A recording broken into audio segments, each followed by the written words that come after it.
Hello, my name is Ted.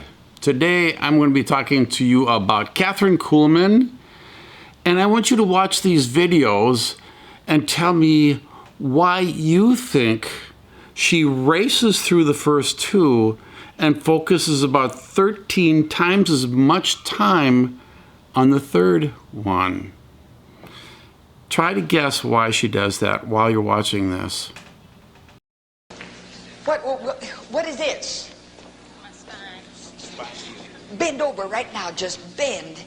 Is there no pain there? We give you praise, wonderful Jesus. We give you glory. What is over here? Cancer at the left gland. We rebuke this demon of cancer in the mighty name of Jesus. Whose wheelchair is this? This leg right here. Well, all right, I'll get this. What is this over here? Polyneuritis is legs. Just totally disabled from a ministry. Totally Disabled. which leg? All below. Hips down. Where are you from? Norman, an Episcopal priest. An Episcopal priest. I don't know if I can talk. Pick them up.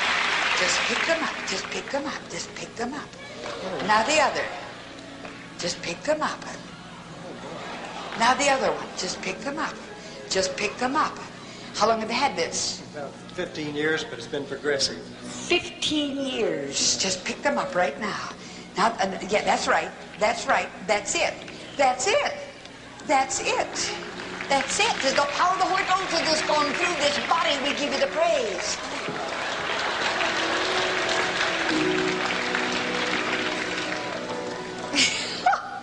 When an Episcopalian priest showed this much emotion, you know it's God. Come on. Come on. Come on. Go on. Go on. Go on. Go on. Go on. Go on. Go on. Go on. Give him a great big.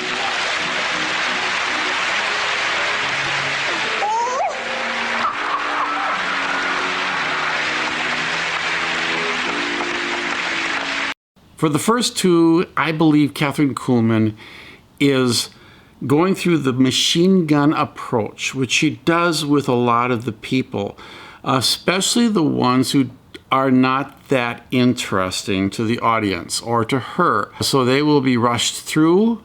She interrupts. She talks over them. She will lead their testimony, even the good ones. She will lead their testimonies because she wants everything to be under control. Those who really knew her knew that she liked everything completely under her control.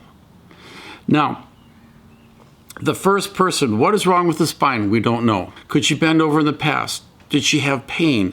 Did pain leave? All we know is something was wrong with the spine. Kathryn asks if the pain is gone and then ignores the response. There's no good story here, so she moves on to the next one. The next person has lymph node cancer. What stage is this in? I don't know. Was it terminal? Don't know. Was the node already removed? It's possible. She tries to tell Kathryn precisely what she has when Kathryn talks to her, but Kathryn interrupts. And so we really don't know much more about this lady. Kathryn interrupts by saying, I rebuke this demon of cancer. And Kathryn then moves on to bigger fish. The very next thing she will do is point to the wheelchair. Kathryn loves wheelchairs. I've talked about this in several of my past videos. She likes wheelchairs because that presents drama people can see. There is no visible healing in Kathryn Kuhlman crusades, nor in Benny Hinn's or in most of these others. I have yet to see anybody who's been able to present a physical healing that people can see happening. So she's left with props such as wheelchairs. Because the quality of this video is so poor and the audio is so bad, I don't know who this wheelchair belongs to. I can only guess that it belongs to nobody on the stage because she quickly moves from the wheelchair to the next person coming up on stage. And that turns out to be a priest, an Episcopal priest. He has polyneuropathy. All right, so here's what we know about polyneuropathy. It is a neurological disease, a nerve disease.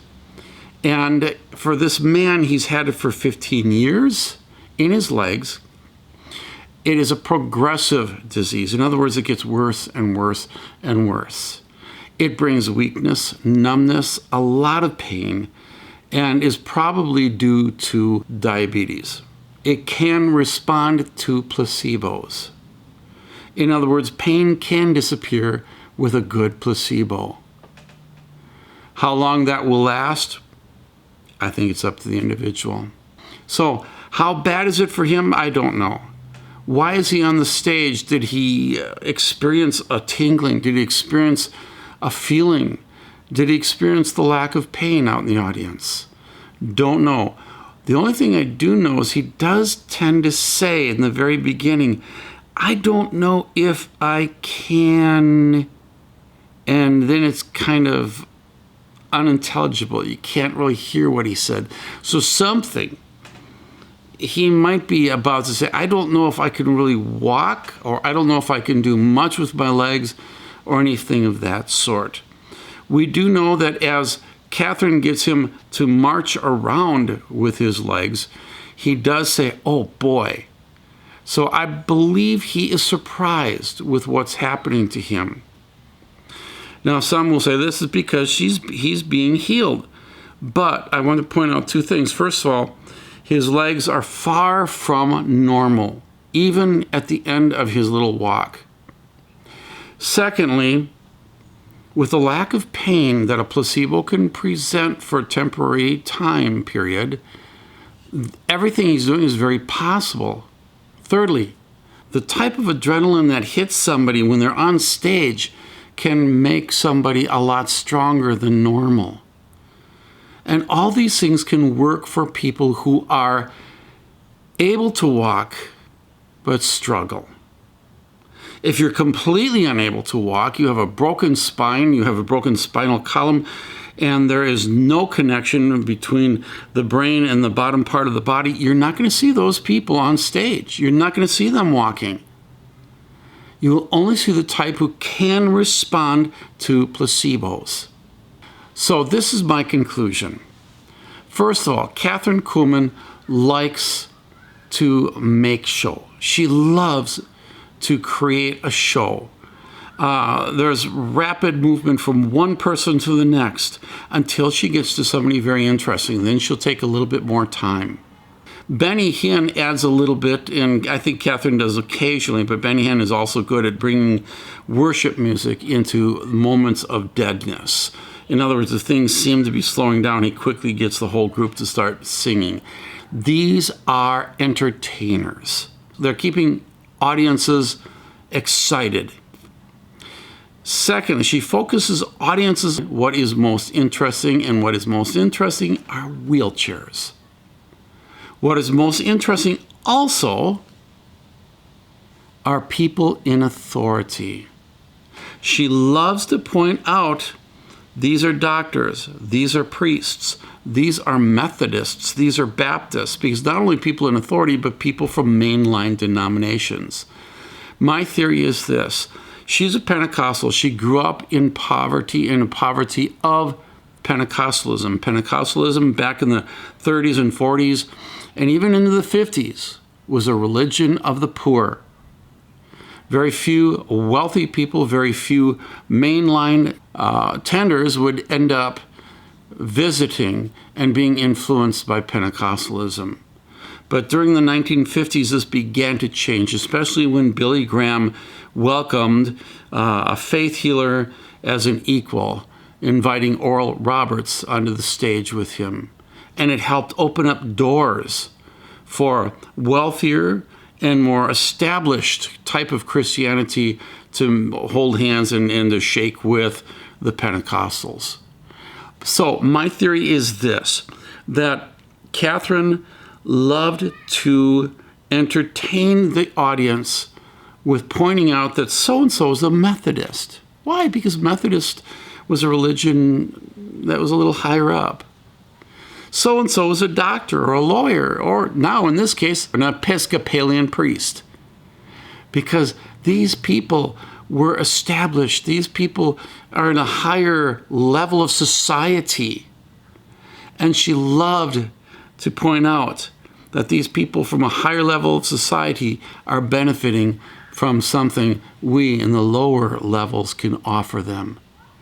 And I think a lot of her audience was in the same situation, because these people grew up in the 40s and the 50s. These people, many of them were Pentecostals who grew up kind of with that aura of being less than. But there's one thing I can say for certain: she loved to entertain the audience with pointing out that people were in established churches or people were in some type of authority. She loved wheelchairs and other props that brought a visual that people would remember. This is Ted Olson. Have a fantastic day.